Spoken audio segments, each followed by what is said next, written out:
Good afternoon बच्चों। तो जो हमारा लास्ट टाइम पे था वही कर रहे हैं। लास्ट वेट वेट वेट एक मिनट।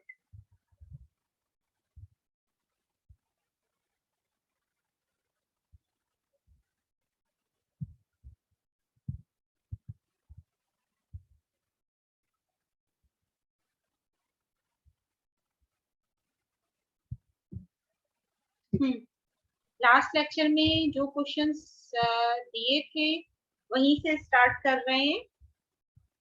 तो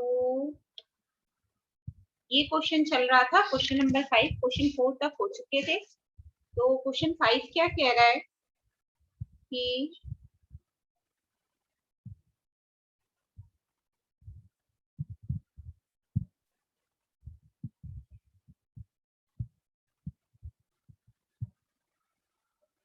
हाँ, क्वेश्चन 5 कह रहा है कि हमें दो मशीनरीज का डिटेल दिया गया है। ठीक है, मशीन ए और मशीन बी।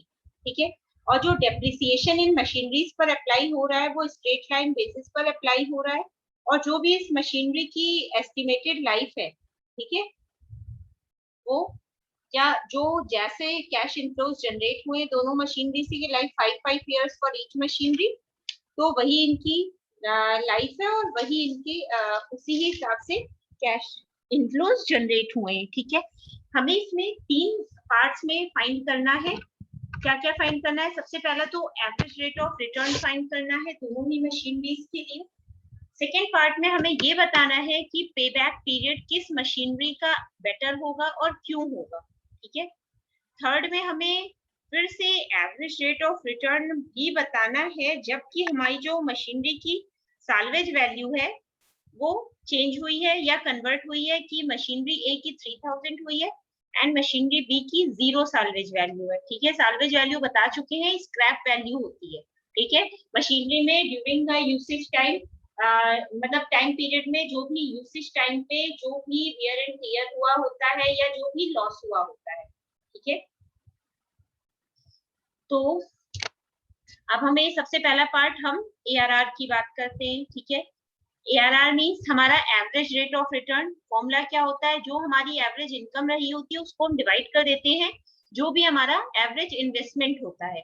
हमारी जो एवरेज इनकम है इन दोनों मशीनरीज के केस में वो ये जो टोटल हमारे कैश इनफ्लोज रहे हैं वो होगी, means 36,875 for each machinery, means machine A and machinery B. ठीक है, और एवरेज इन्वेस्टमेंट, तो एवरेज इनकम हम कैसे निकालेंगे? ये जो टोटल जनरेट हुए हैं कैश इनफ्लो का अमाउंट 36,875, ये फॉर टोटल 5 ईयर्स के लिए हुआ है दोनों ही मशीनरीज के केस में। तो ये तो हमारा टोटल इन्वेस्टमेंट हो गया। अब अगर हमें मशीनरी ए का एवरेज इन्वेस्टमेंट चाहिए तो हम क्या करेंगे? अगर हम इसको 5 से डिवाइड कर दे दोनों ही केस में, मशीनरी ए हो या मशीनरी बी हो, दोनों ही केस में, तब जो हमारा अमाउंट आएगा वो बेसिकली हमारी एवरेज इनकम आ जाएगी। ठीक है, सेम इसी तरीके से अगर हम एवरेज इन्वेस्टमेंट हमें निकालना हो तो मशीनरी ए के केस में हमने 56,125 इन्वेस्ट किया था, सेम अमाउंट हमने मशीनरी बी में इन्वेस्ट किया था। दोनों को अगर हम किससे डिवाइड कर दें? एवरेज हमें इन्वेस्टमेंट निकालना है, एवरेज निकालना है मतलब हम 2 से डिवाइड करते हैं, एवरेज तो 2 से ही निकलता है। ठीक है, तो हम 2 से डिवाइड कर दें तो हमारा ये जो पूरा एक मतलब क्या बोले, पूरे प्रोजेक्ट की जो लाइफ टाइम का हमारा इन्वेस्टमेंट आ रहा है, लाइफ टाइम मीन्स जो भी लाइफ मेंशन होगी दोनों मशीनरीज की। ठीक है, उस मशीनरी की जो हमारी इनिशियल कॉस्ट आ रही है, अगर हमें इसका एवरेज निकालना होगा तो हम सेम दोनों केस में machinery A and B having the same amount, so if we find out average cost then we will divide it in from 2। अब हमने क्या किया? मशीनरी ए मशीनरी बी दोनों की एवरेज इनकम निकाली 5 से डिवाइड करके और दोनों का ही एवरेज इन्वेस्टमेंट निकाला 2 से डिवाइड करके, तो हमारा ये परसेंटेज में आया। ठीक है, क्यों परसेंटेज में आया? क्योंकि हमने परसेंटेज में ही निकाला है, बाई 100 हम 100 से मल्टीप्लाई भी करते हैं। ठीक है, तो हमारा जो ARR आया, एवरेज रेट ऑफ रिटर्न, हम परसेंटेज में निकालते हैं, तो हमने जब 100 से मल्टीप्लाई किया हमारा मशीनरी ए के केस में आ गया 26.28 एंड सेम हमारा मशीनरी बी के केस में आया है 26.28। ठीक है, अब हमें ये करना है, ये तो हमारा पार्ट ए हो गया। हमें सिर्फ पूछा गया था, हमें इन्फ्रेंस या इंटरप्रिटेशन नहीं बतानी है कि एवरेज रेट ऑफ रिटर्न सिर्फ निकालना है। लिखा है ना, find out average rate of return on A and B machine. And वैसे भी दोनों का सेम आ रहा है, तो किसी भी टाइप का हम कोई इंटरप्रिटेशन फिलहाल नहीं कर सकते। नेक्स्ट हमें निकालना है पे बैक पीरियड, कि कितने टाइम पीरियड में हमारा वो पैसा रिटर्न हो जाएगा। अब देखो, पे बैक टाइम पीरियड के लिए क्या करते हैं, जो भी हमारा इनिशियल इन्वेस्टमेंट होता है उसको हम डिवाइड कर देते हैं जो हमारी मशीनरी का लाइफ टाइम रहा होता है। दोनों ही केस में हमारी मशीनरी का लाइफ टाइम कितना है, 5 साल है। हम दोनों मशीनरी की इनिशियल कॉस्टिंग को, जो भी इनिशियल कॉस्टिंग आई है उसको हम डिवाइड कर दे 5 से, तो जो वैल्यू आएगी वो हमारी मशीनरी का पे बैक पीरियड आ जाएगा। हमने दोनों को डिवाइड किया तो हमारा ये जो बेसिकली पे बैक पीरियड नहीं आ रहा है, हमने क्या किया, अभी तो हमने सिर्फ डिवाइड किया, तो ये हमारा क्या है, अमाउंट आया है। ये वही अमाउंट आया है जो कि हमारी डेप्रिसिएशन वैल्यू होगी, ठीक है। क्योंकि अगर देखो, ये हमारी इनिशियल कॉस्टिंग थी, इसको तो हम ऑटोमेटिकली टाइम से ही डिवाइड कर रहे हैं, तो हमारी क्या जो वैल्यू आएगी वो तो पैसों में आएगी, वो हमारा डेप्रिसिएशन आएगा कि 5 इयर्स में हमारी दोनों मशीनरीज में 11,245 रुपीज का डेप्रिसिएशन आया। अब हमें क्या निकालना है, पे बैक पीरियड। अब हम कैसे निकालेंगे, ये देखो, हमने जो लास्ट टाइम कल जो क्लास ली थी उसमें भी हमने क्यूमुलेटिव कैश फ्लो निकालना सिखाया था, सेम वही काम हम आज भी कर रहे हैं। अब हमें क्या करना है, ध्यान दो। सबसे पहले हम सारी ईयर्स नोट कर लेंगे, 5 साल का डेटा था, 5 साल की सारी ईयर्स हमने नोट कर लिए, ठीक है।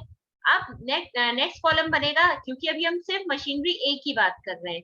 मशीनरी ए के लिए क्या बनेगा, हमारा नेट इनकम, जो हमारे मशीनरी ए के इनफ्लोज दे रखे थे वो एज इट इज हम नोट कर लेंगे। देखो सेम इनफ्लोज है, ठीक है।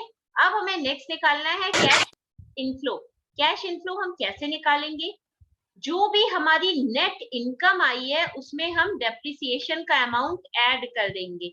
हमारी नेट इनकम कितनी आई थी मशीनरी ए के केस में, कितनी आई थी, नेट इनकम तो आई थी 7,000, ये तो हमारी एवरेज इनकम थी। और हमारी मशीनरी ए के केस में डेप्रिसिएशन कितना आया था, 11,245। सेम यही हमारा अमाउंट दूसरे केस मशीनरी के केस में भी आया था। अब हम क्या करेंगे, कैश इनफ्लोज निकालने के लिए जो हमारा डेप्रिसिएशन का अमाउंट आया है 11,245 रुपए, वो हम इस अमाउंट में ऐड कर देंगे, ठीक है। अब जरा ऐड करो, 11,245 को 3,375 से, ये हमारा क्या था, ये हमारा डेप्रिसिएशन अमाउंट था 11,1,245। इस 11,1,245 को इस इनफ्लोज 3,375 से ऐड करो और क्रॉस चेक करते चलो कि अमाउंट सेम आ रहा है या नहीं आ रहा है।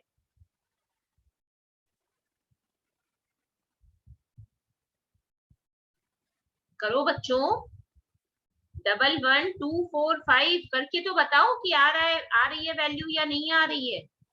फर्स्ट की तो आ रही है, 11,1,245 में 3,375 ऐड करने पर नेक्स्ट में क्या ऐड करेंगे हम, 11,1,245 में 5,375 ऐड करेंगे, ठीक है। तो हमारा आ रहा है 16,620। नेक्स्ट में हम क्या करेंगे, 7,375 ऐड कर देंगे तो हमारा आ जाएगा 18,620। देखो इधर हमारे 2,000 का ऑलमोस्ट इंक्रीमेंट चल रहा है कैश इनफ्लोज में। सेम वही अमाउंट हम क्या कर रहे हैं, ऐड कर रहे हैं किसमें, अपने डेप्रिसिएशन के अमाउंट में, यही कैश इनफ्लो। तो हमारे ये सारे अमाउंट आ रहे हैं। अब हमें क्या निकालना है, क्यूमुलेटिव कैश इनफ्लोज निकालना है। क्यूमुलेटिव कैश इनफ्लोज कैसे निकलता है, कोई आइडिया, बोलो बच्चों, तुम लोग सब भूल गए हो, कुछ भी नहीं आता और ना ही रिस्पॉन्स देते हो। ध्यान दो, क्यूमुलेटिव कैश इनफ्लो कैसे निकलेगा। अब तक हम क्या कर रहे थे, जो कल में हम काम कर रहे थे वो हम ऐसे कर रहे थे, क्यूमुलेटिव वैल्यू निकालने के लिए फर्स्ट वैल्यू को एज इट इज नोट करते थे, फिर जो नेक्स्ट वैल्यू होती थी उसको डायगोनल में ले जाके ऐड कर देते थे। लेकिन यहाँ पे थोड़ा सा हमें डिफरेंस मिलेगा, क्यों, क्योंकि यहाँ पे मशीनरी में डेप्रिसिएशन भी ऐड हो रहा है। और देखो यहाँ पे हमारी मशीनरी की जो कॉस्ट थी वो थी 56,125, बट कैश इनफ्लो सिर्फ इतने के जनरेट हुए, हुए या नहीं हुए, दैट मीन्स हम यहाँ पे लॉस में चल रहे हैं दोनों मशीनरी के केस में, ठीक है। इसीलिए यहाँ पे देखो इंटरफेरेंस नहीं तुमसे पूछा गया है कि आप क्या इंटरप्रिटेट करते हो। अब हमें क्या करना है, ये जो हमारी मशीनरी का टोटल अमाउंट है 56,125 रुपए, उसको हम माइनस कर देंगे किससे, 14,620 से। जरा माइनस करो, 56,125 को 14,620 से माइनस करो और बताओ कितना आ रहा है, 41,545 आएगा, ठीक है। माइनस का साइन हमारा क्यों चल रहा है, वो इसलिए चल रहा है क्योंकि हमारी जो ये वैल्यू है ये हमारी कम है, ठीक है। और हम क्या कर रहे हैं, इस वैल्यू में से बड़ी में से माइनस तो वही कर रहे हैं 56,125, बट ये इस वैल्यू में से हम मशीनरी की टोटल कॉस्ट को, मतलब छोटी वैल्यू को बड़ी वैल्यू से माइनस कर रहे हैं, इसलिए नेगेटिव का सिंबल आ रहा है, ठीक है। अब क्या करोगे, नेक्स्ट हमारी, अब इस वैल्यू को जैसे अब तक डायगोनल में आगे की वैल्यू को ऐड करते थे, यहाँ पे आगे की वैल्यू को माइनस करेंगे। अब इस वैल्यू 16,620 को 41,505 से माइनस करोगे तब आएगा 24,885। फिर से नेगेटिव सिंबल है, क्यों, क्योंकि हम छोटी वैल्यू को बड़ी वैल्यू से माइनस कर रहे हैं। नेक्स्ट हमने फिर 18,620 को इस 24,885 से माइनस किया, तो हमारा फिर से नेगेटिव आएगा, क्यों, क्योंकि छोटी वैल्यू को बड़ी से माइनस किया गया है। अब हम क्या करेंगे, अब यहाँ पे हमारा आ गया 20,620, यहाँ है हमारा 6,265। अब यहाँ बड़ी को वैल्यू को छोटी वैल्यू से माइनस कर रहे हैं, दैट मीन्स यहाँ पे हमारा पॉजिटिव में आएगा 14,355, ठीक है। अब सेम फिर से वही 22,620 को इस वैल्यू से क्या करेंगे, माइनस करते, लेकिन यहाँ पे प्लस का सिंबल आ गया, ऐड कर देंगे, तो हमारा कैश इनफ्लो जो आया वो लास्ट वैल्यू आई 36,975, ठीक है। अब देखो नेक्स्ट हमारा क्या है, ये सेम हमारा मशीनरी ए का हो गया, सेम यही काम हम मशीनरी बी में करेंगे, नेट इनकम लिखेंगे, फिर कैश इनफ्लो में उस इनकम का अमाउंट ऐड कर देंगे, तो हमारे कैश इनफ्लोज जनरेट हो जाएंगे। जो भी हमारा डेप्रिसिएशन का अमाउंट था 11,245 रुपए, वो हमने इसमें ऐड कर दिया। जब हमने ऐड किया तो हमारे ये कैश इनफ्लोज जनरेट हो गए। अब हमें क्यूमुलेटिव कैश इनफ्लोज निकालने हैं, उसके लिए हम क्या करेंगे, जो ये हमारी मशीनरी बी की इनिशियल कॉस्टिंग थी उसको हम अपनी इस वैल्यू से कैश इनफ्लो से माइनस कर देंगे, तो हमारी ये वैल्यू आ जाएगी, ठीक है। फिर से छोटी वैल्यू को बड़ी वैल्यू से माइनस किया, इस वजह से हमारे नेगेटिव सिंबल आएंगे। नेक्स्ट में हमारा 18,000 बड़ा है, 12,000 छोटा है, बड़े से छोटे माइनस कर रहे हैं तो यहाँ पे पॉजिटिव सिंबल। फिर 16,000 में अब यहाँ पॉजिटिव आ रहा है तो हम ये अमाउंट ऐड कर देंगे। फिर से हमने 14,620 में 22,355 ऐड किया तो हमारी वैल्यू आ गई 36,975, ठीक है। अब हमें क्या निकालना है, पेबैक पीरियड। हाँ, सेकेंड पार्ट में हमें ये बताना है कि which machinery is better from the point of view of payback period and why. Payback period के पॉइंट ऑफ व्यू से कौन सी मशीनरी ज्यादा बेहतर है और क्यों बेहतर है, ठीक है।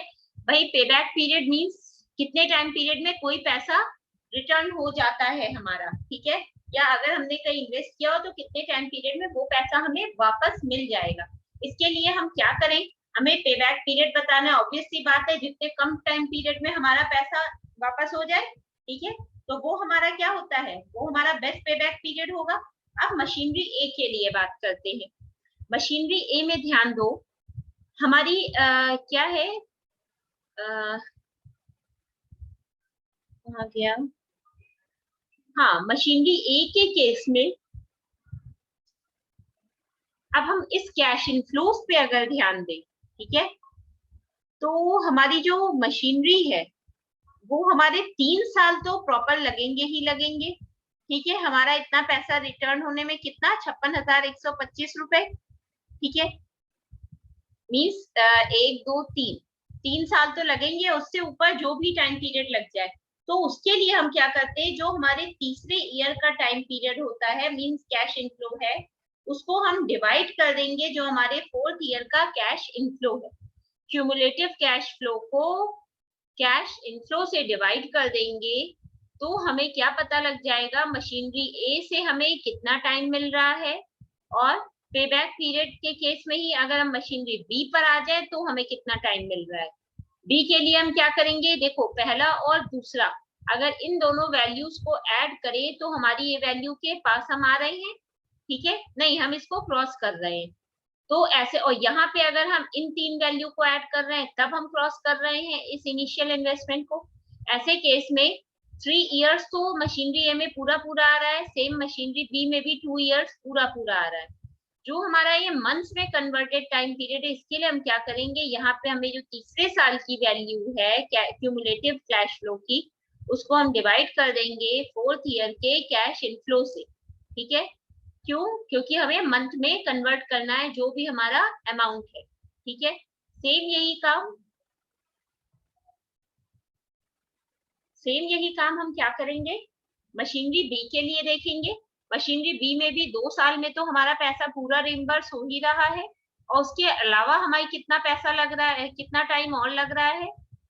अब हम क्या करेंगे, ये 2 इयर्स तो पूरा पूरा, उसके बाद का जो अमाउंट है मीन्स ये 12,885, ठीक है, इसको हम डिवाइड कर देंगे तीसरे ईयर के कैश इनफ्लो से। तो जो वैल्यू आएगी वही हमारा मंथ में कन्वर्जन होगा। जैसा अभी पिछले फर्स्ट लेक्चर जो एफएम का लिया था उसमें भी ऐसा ही क्वेश्चन था, ठीक है। तो मशीनरी ए टाइम ले रही है 3 इयर्स प्लस इतने मंथ, मशीनरी बी टाइम ले रही है 2 इयर्स एंड इतने मंथ। दैट मीन्स जो हमारा मशीनरी बी का टाइम पीरियड है वो हम कम वक्त में वो पैसा हमारा रिम्बर्स या रिटर्न हुआ जा रहा है। That means pay back period of machinery B is shorter, that means machinery B is better, क्योंकि वो कम टाइम ले रही है इसलिए वो ज्यादा अच्छी है। अब हमें नेक्स्ट थर्ड पार्ट क्या है, जो भी मशीनरी ए की साल्वेज वैल्यू है वो 3,000 हो गई है और मशीनरी बी की 0 हो गई है, ठीक है। मशीनरी ए की साल्वेज वैल्यू के लिए हम क्या करेंगे, जो भी हमारा कैसे बोले, हाँ, जो हमारी एवरेज इंस्टॉलमेंट बेसिकली है, एवरेज रेट ऑफ रिटर्न निकालना है, जबकि हमें स्क्रैप वैल्यू हमारी चेंज की गई है। वैल्यू ए की मशीनरी ए की हमारी 3,000 हो गई है और मशीनरी बी की अभी भी 0 साल्वेज वैल्यू है। तो सबसे पहले हम क्या करें, एवरेज रेट ऑफ रिटर्न जब हमें साल्वेज वैल्यू दे रखी है, एवरेज इन्वेस्टमेंट निकालना है, तो एवरेज इन्वेस्टमेंट कैसे निकलेगा, जो हमारा इनिशियल इन्वेस्टमेंट है उसमें हम ये साल्वेज वैल्यू को ऐड करके, क्योंकि एवरेज निकाल रहे हैं तो 2 से डिवाइड कर देंगे। इस तरीके से हमारा मशीनरी इस तरीके से ये हमारा एक एवरेज इन्वेस्टमेंट का अमाउंट आ गया। अब हमें नेक्स्ट काम क्या करना है, अब हमें नेक्स्ट काम में ये देखना है कि हमारा एवरेज इन्वेस्टमेंट आ गया। अब हमें अकाउंटिंग या एवरेज रेट ऑफ रिटर्न निकालना है मशीनरी ए के लिए, ठीक है। तब क्या होगा, मशीनरी ए के लिए एवरेज रेट ऑफ रिटर्न हमें क्या दे रखे, इनफ्लोज दे रखे हैं, ठीक है। 3,375, 5,000, फिर 7,375, फिर 9,375, ठीक है। तो ये जितने हमारे कैश नेट इनकम हमारी दे रखी है इसी में ही हमारी साल्वेज वैल्यू ऐड होगी। तो साल्वेज वैल्यू हमारी है कितनी, 3,000, ठीक है। और ऐड किस में, इसमें नहीं होगी, जो हमारा एवरेज इन्वेस्टमेंट है, एवरेज इन्वेस्टमेंट हमारा कितना है, 56,125, ठीक है। हमारा एवरेज इन्वेस्टमेंट आपको पता लग गया, ठीक। अब हम क्या कर सकते हैं, यहाँ से कैलकुलेशन स्टार्ट करते हैं।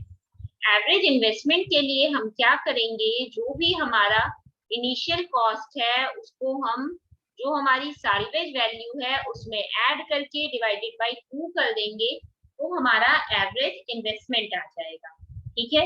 इसमें हमने क्यों ऐड कराया है, क्योंकि हमें एवरेज इन्वेस्टमेंट मिल रहा है।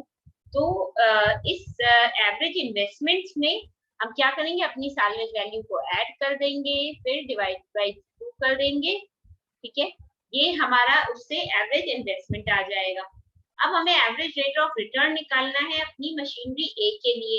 ऐसे केस में हम क्या करेंगे, हमारा 3 साल तो पूरा पूरा लगना ही था, तो जो 3 इयर्स था वो तो पूरा पूरा था। उसके अलावा में क्या था, जो हमारी थर्ड ईयर का मशीनरी ए की बात हो रही है, ARR निकाल रहे, तो हम ये अज्यूम करके चल रहे हैं 3 इयर्स में हमारा 56,125 रुपए रिकवर हो जाएगा। ठीक है।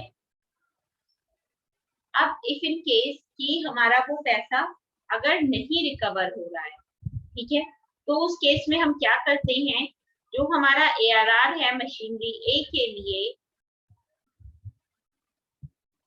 उसमें क्या करेंगे, जो हमारा एक नेट इनकम है उसको हम डिवाइड कर देंगे।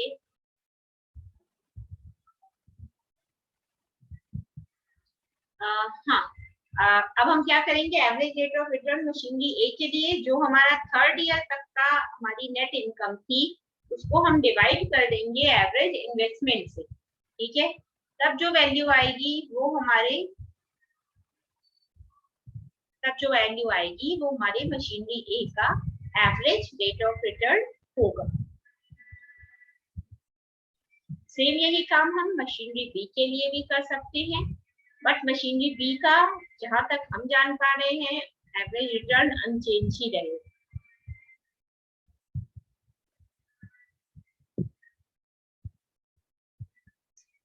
हाँ, तो ये हमारा ARR हो गया मशीनरी ए के लिए। ठीक है। मशीनरी बी के लिए भी हम निकाल सकते हैं, या वो हमारा एज इट इज वही रहेगा क्योंकि ऊपर हम ऑलरेडी निकाल चुके हैं।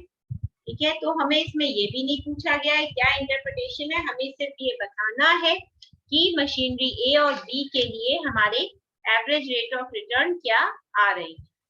क्लियर है?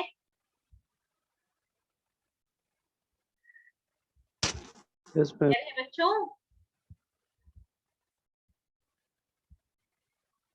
नहीं, भूल तो दिया करो एटलीस्ट तुम लोग। जी मैम, क्लियर है। ओके। अब हमारा इस तरीके से हमारा कैपिटल बजटिंग फिनिश होता है। ठीक है।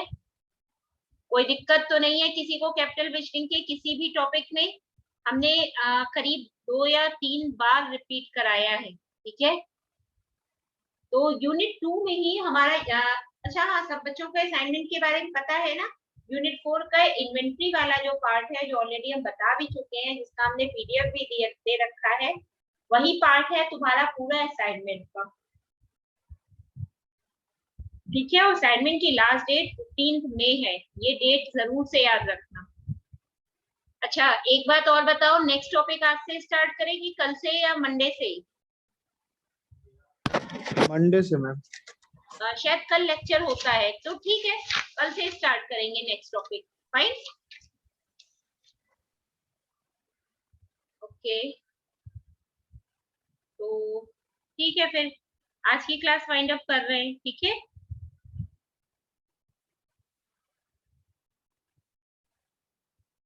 ओके बच्चों। Thank you ma'am. Okay. Thank you ma'am. Okay, और ये अटेंडेंस ग्रुप पे पोस्ट कर देना। ठीक है। ओके बच्चों, अटेंडेंस प्लीज ग्रुप पे जरूर आ जानी अरे चाहिए। मैम गुड एडमिन सिर्फ कायनात है, वो पोस्ट नहीं करती है। अच्छा, वही पोस्ट कर सकती हो, वो तो क्लास में ऐड नहीं है। हाँ तो वो अब अपना रहेगी तभी करेगी, वो तो नहीं करेगी। कोई बात नहीं, तुम लोग ने स्क्रीनशॉट लिया है अटेंडेंस का? यस मैम, हमने ले लिया मैम। ठीक है, जिसने भी लिया है वो कायनात को सेंड कर दो, वो कर देगी। ठीक है। Okay ma'am. Okay, thank you बच्चों। Thank you ma'am. Thank you.